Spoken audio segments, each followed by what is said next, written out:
Hi, I'm Rachel. Hello, I'm Zoe. Nice to meet you, Zoe. So, we're doing a grade 12. We've got a topic presentation, a discussion of your topic, an interactive task, a listening task, and a conversation. Have you got any notes for me for your presentation? Yes, I do. Here are some bullet points. Wonderful, thank you. During your presentation, I'll be taking notes, but I'm just simply noting down things to help me with points I want to discuss later on. So there's a clock there, if that helps with your timing. And whenever you're ready, do start. Okay. Today I would like to talk about the topic of immigration. I think it's an issue that has been viewed quite negative by many people from the UK and Greece. So, first of all, I am going to talk about people's attitude towards immigration. Secondly, I will outline how immigrants are viewed in Greece, and then I will contrast it with the situation in the UK and my personal experience, of course. First of all, let's examine the situation in Greece. I think that immigrants in Greece are experiencing many problems. It's quite difficult for them to get well-paid jobs, and for example, many people are taking advantage. They exploit immigrant labor by paying the minimum wage. I don't think it's putting it too strongly to say that some people are just racist. I've seen numerous examples of Greek people screaming on television saying that immigrants should go back home. There are cases of students, for example, that they were really good students and they got distinction, and the Greek parents complained just because they were immigrants. Moving on to attitudes in the UK, although I think there are some cases of negative examples here as well. It's quite different. London, for example, is a cultural melting pot, and from my experience, it has been quite easy for me to feel comfortable in the city and find a job and never feel a stranger. Is immigration a positive or negative phenomenon? Although many people might think that it is a negative thing, I maintain that it's a society can only benefit from immigration, because you do get places like London, for example, where you get people from all around the world, and you have all these different ideas and cultures and art and even music. So it can only be a positive thing.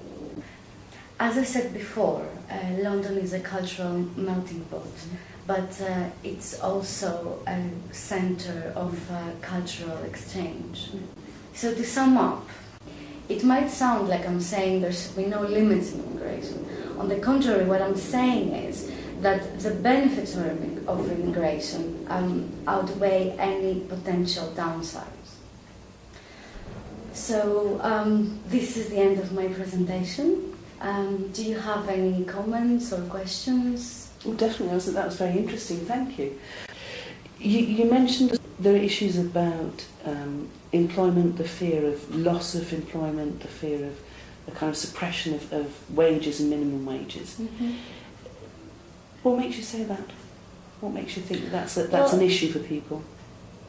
Truth is, if you are in need, you'll take any job with any salary because you just need the money.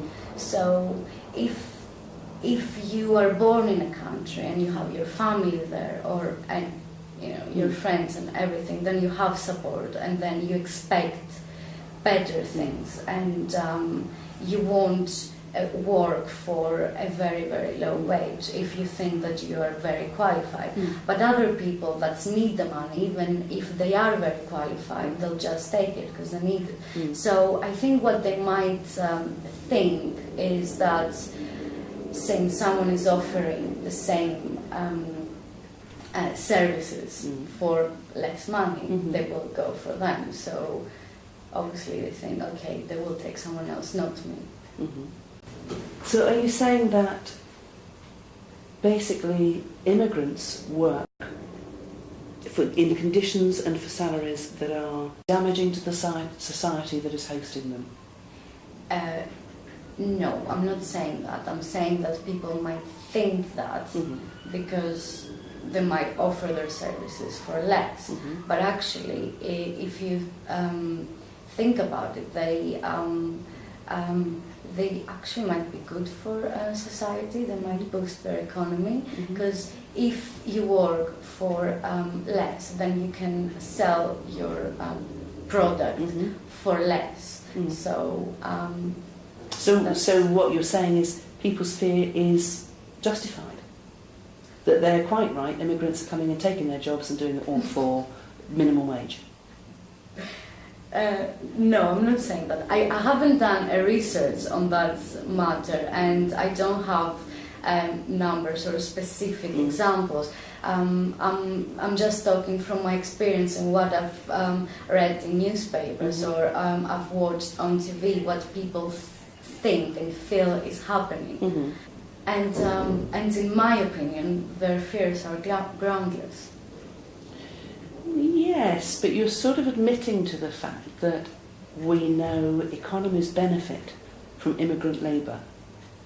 It's a well-known economic phenomenon. You like people to come in who are happy to work for lower wages. That's what you just said.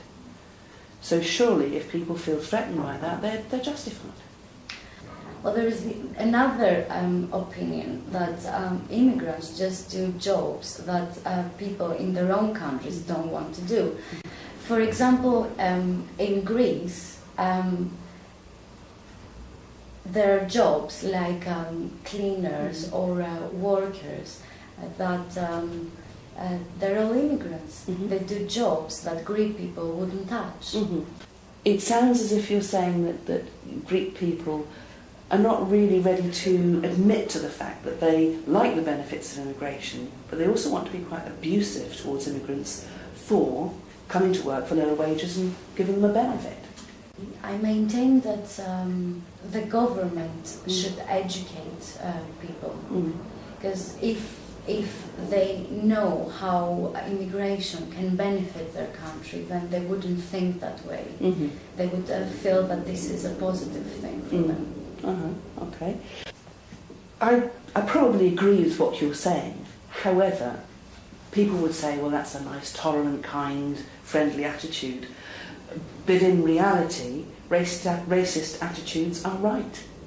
By implication, you say that Hitler was right. Well, there are people who believe he was, would say that you should protect your country from immigrants, that it negates your cultural identity, and they genuinely believe they are right and you are being soft, silly, no sort of long-term view, that kind of thing.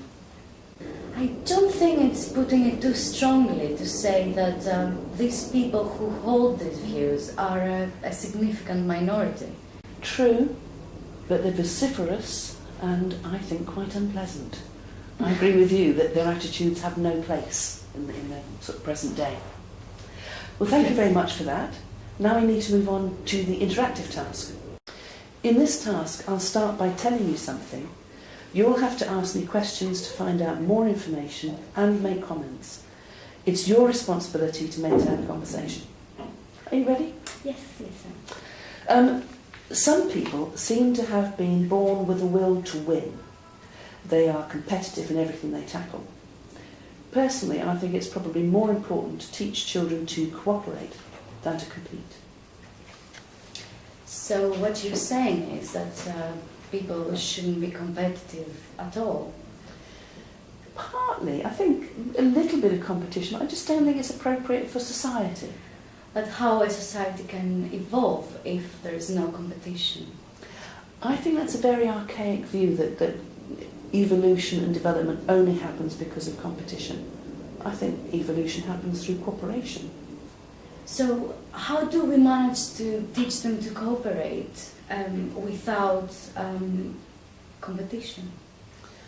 Well, I think one thing we need to do, and that is happening, is take competition out of educational activities and almost remove them from sporting activities. I mean, to a certain extent in sport it's fair enough, but only in sport. I don't see how you apply competition to music. But sports is it's a competitive thing to do. If you remove competition from sports, then what do you do? Then you lose the whole meaning. I can accept it in sport because the sport is the only time I'd say competitiveness matters. But we've taken that model and said, if you get people to compete, they will be the best. Well, they will be the fastest runner, yes, but they might not be the best writer. It's the wrong model. So what if they're not the best writer? They are the best runner. What's wrong with that? But when you want to get somebody to be a good writer, getting them to be competitive actually doesn't develop their skills. That's what I'm saying, is this model of competition actually negates people's talents. No, I think in a way writers can be competitive as well, because they keep trying to be better and better, and they have other writers to compare their work with. So, well, but what about the person that's born without any kind of competitive streak? Do they get lost? Do we just say, okay, you can't win, you don't get looked at? No, they don't, but they might be very, very good at something that they do. Everyone is really good at something. But to refer to what you said before, how do you incentivize people without using competitiveness? Well, I think people can get a satisfaction of a job well done, of a task being achieved as a cooperative group. It doesn't have to be that they've got to try to be the best, the biggest, or even the best group. Surely there is a satisfaction in doing something well, not simply being the best or the top. Yes, but some people work really well under a competitive environment, and some they just like doing it on their own. No, I think that's probably what I'm saying, is that it seems that everything must be geared towards competitiveness, and that means it's self-interest, it's the individual that is kind of the focus of all our development. Don't you think it might be better if we just used both? But if we give children competitive tasks all the time, they learn competitiveness is the main measure of success, not cooperativeness or cooperation. But I'm not saying give them competitive tasks all the time. Sometimes, though. We do that now, but we basically know that being number one is what matters. So although we look like we're being nice and we like cooperative things, but who's the best? The bottom line is competitiveness is what counts. Nevertheless, wouldn't you agree that competitiveness has its place? I think it might be possible, but I've never won, so I don't like it. Fair enough. Now let's move on to the listening task. Okay. I'm going to read you 3 short passages, and after I've finished each one, I'd like you to either suggest a suitable ending or answer a question. I'll then move on to the next passage. Are you ready? Yes. These 2 passages are incomplete. When I stop, I'd like you to tell me in just a few words how you think the passage finishes. Mary's always had 2 great interests in life, literature and paintings. At school, she'd always been hopeless at maths and science, but had excelled in English and art. Sadly, her parents couldn't afford to send her to university, so when she was 16, she left school and found a job. In her spare time, she was a self-confessed bookworm and a regular visitor to art galleries. On one of these visits, she was amazed to be offered a post as curator's assistant, which naturally she accepted. Thank you. Now the second passage. People always think of James Bond with lots of glamour and fast cars, but in reality it's nothing like that. In fact, they tend to recruit people who blend in. I go to the office every day, just like anyone else, and spend ages on the computer tinkering with search engines. Sometimes I have to listen to bad quality recordings, and that's pretty tedious too. Of course, there is some risk working in high security. I had to sign the Official Secrets Act, and I'm not supposed to discuss the job. But to be honest, there's nothing exciting about being...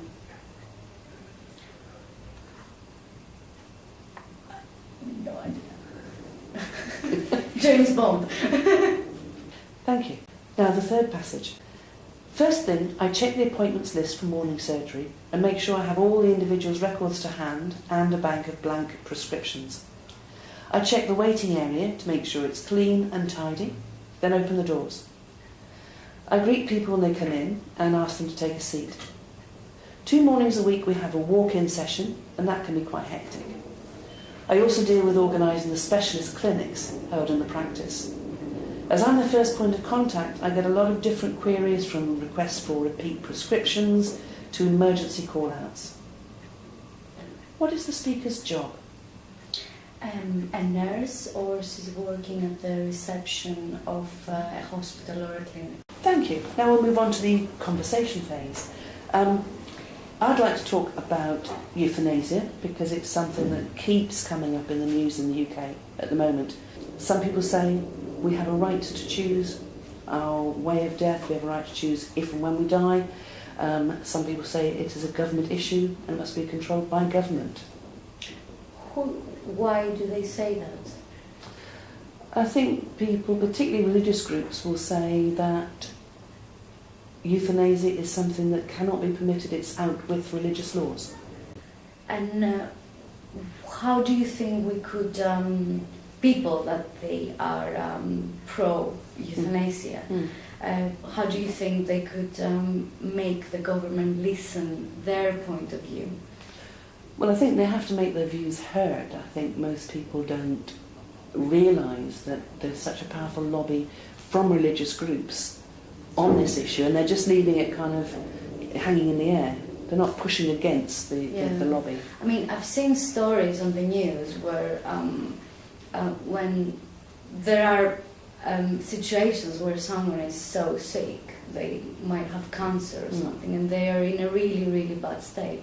And maybe that could be a good way to get the information out there and show people that sometimes euthanasia is a good thing, because it's cruel to keep someone in life when they are suffering. But that's what a lot of people believe, but I from what I understand, there are certain religious lobbies or religious groups who are saying we should not have that right, that is not a right of a human.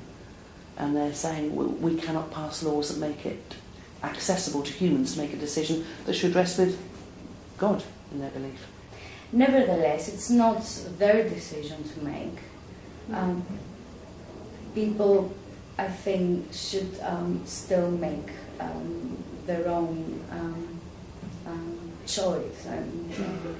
Do you think that this is an issue that is confined to the UK? No, I don't. I think it's something that's becoming quite widespread because of the growth of religious pressure, lobbying, fundamentalism, whatever you want to call it. I think it's becoming rampant throughout the world.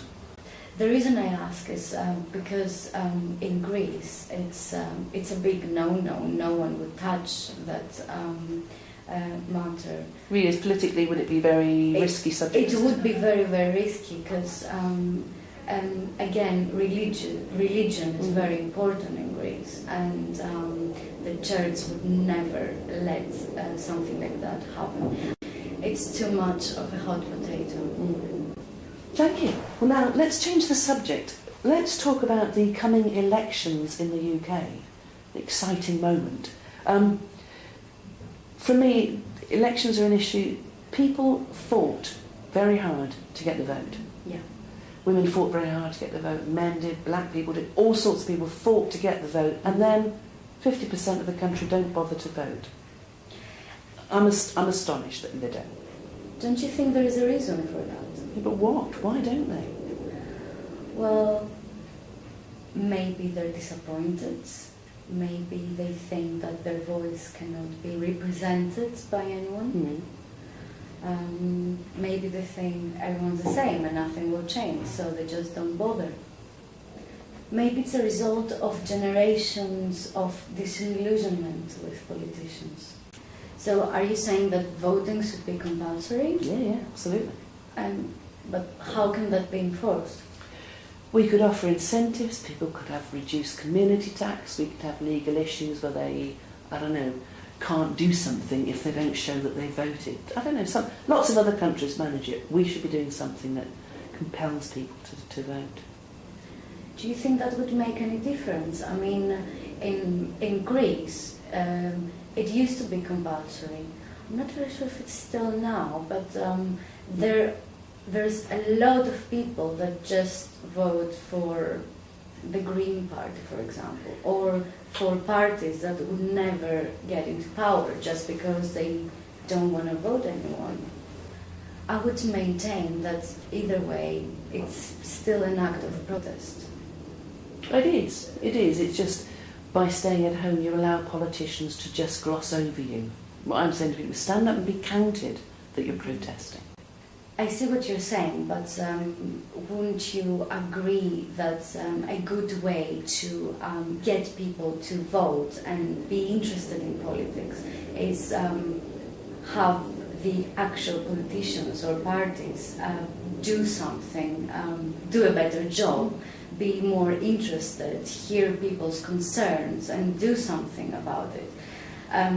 Because frankly, I think that compulsory voting might be a step too far. Maybe the problem is down to the media. Politicians are constantly being undermined by TV and newspapers. Mm-hmm. For example, Fox News.